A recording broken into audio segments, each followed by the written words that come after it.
Eu sou Bruno Alves Depini, matrícula 601-091-950, e esse vídeo é para a disciplina de portos, certo? Então vamos lá.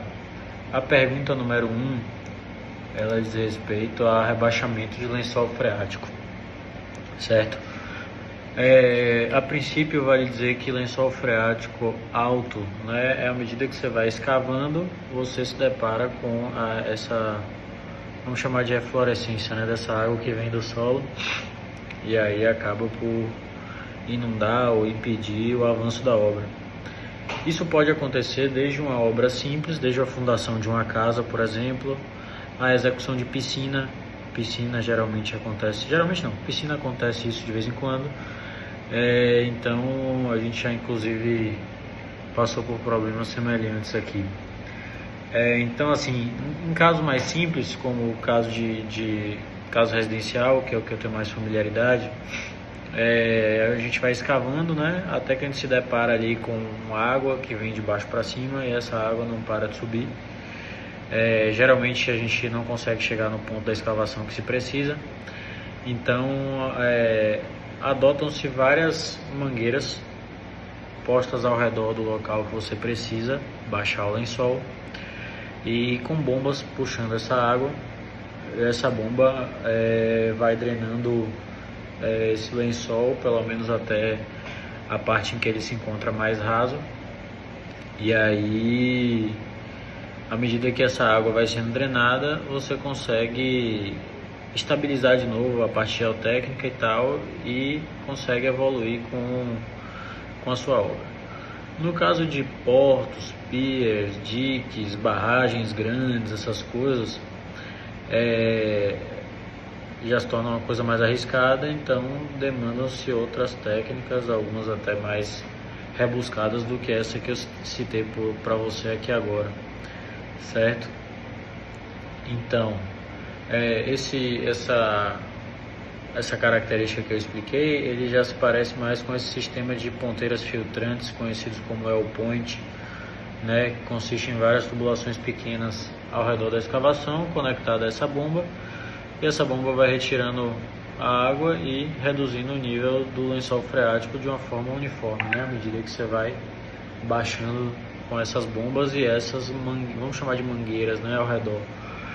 Então, é um procedimento que é simples, né, na sua raiz, não custa tanto, né, então, de modo geral, é o que se mais tenta se aplicar, né.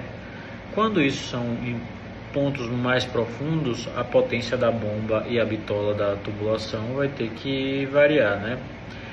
Então, com isso você busca estabilizar a parte geotécnica e busca conseguir evoluir com sua obra, né. Tem uma outra alternativa que se chama de drenos horizontais, né, em que você põe esses drenos horizontais, como o próprio nome diz, e busca concentrar essa água nos pontos de coleta, né, e aí você distribui essa água lá, e às vezes essa própria água ela pode servir para que você estabilize a outra região da escavação, certo? Uma questão importante é estar sempre atento aos impactos ambientais, porque é uma operação que você lida diretamente com o lençol freático, assim como a retirada dessa água, né, que precisa ir para algum lugar.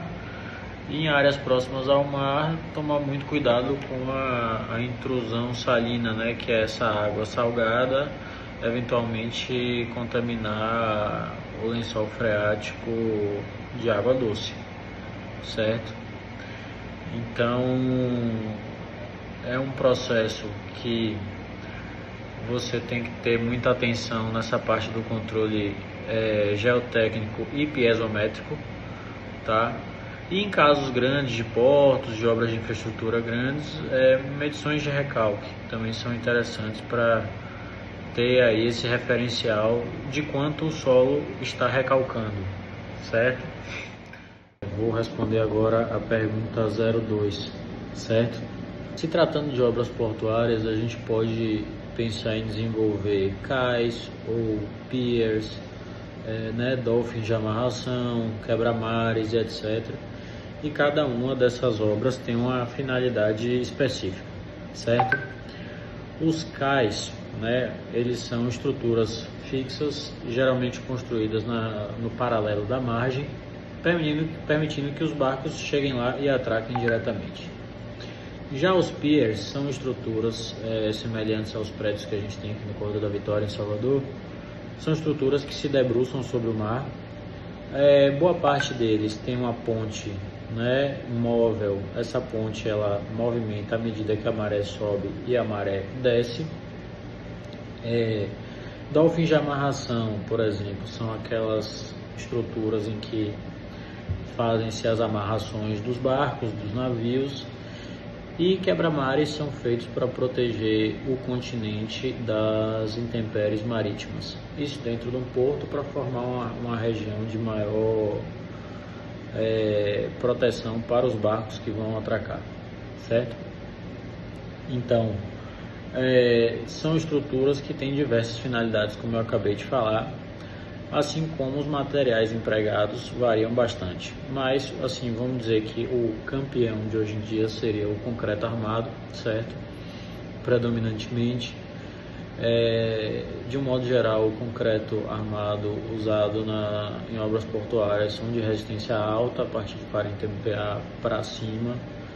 E geralmente na região das fundações são concretos com teor ou com a densidade alta. Por que com a densidade alta? Para que se consiga fazer as fundações, para conseguir fazer a obra que é submersa, e essa alta densidade do concreto acaba por expulsar a água do mar que se encontra ou no encamisamento de uma fundação, ou enfim, né, dentro da forma, e que o concreto precisa entrar e chegar até o fundo da forma e que essa água do mar suba. E utilizam-se também, precisa ter um cuidado redobrado com as intempéries, sobretudo a água salina, né, que tem uma capacidade destrutiva, tem uma agressividade muito maior do que uma obra continental. Então precisa ter toda a atenção com a parte de armadura, proteção dessa armadura, né, um concreto com os aditivos corretos para que confira mais durabilidade, confira mais plasticidade, confira mais trabalhabilidade do material, certo? E de um modo geral pode-se usar também a proteção, visando diminuir, tornar as peças mais esbeltas, né? Diminuir o tamanho das peças, ainda que sejam peças enormes, e também buscando conferir uma resistência maior à peça, né? Por conta do esforço da proteção quando empregado. Além de tudo, deve-se ter muita atenção à questão de cobrimento, né, do concreto. Tudo isso visando aumentar a durabilidade e a vida útil de uma estrutura que vai ser levada ao limite. Já a parte de uso de madeira foi uma coisa usada lá muito atrás, e hoje ainda é usado, mas em estrutura bem rudimentar, bem simplória, que não é o caso do nosso escopo de trabalho.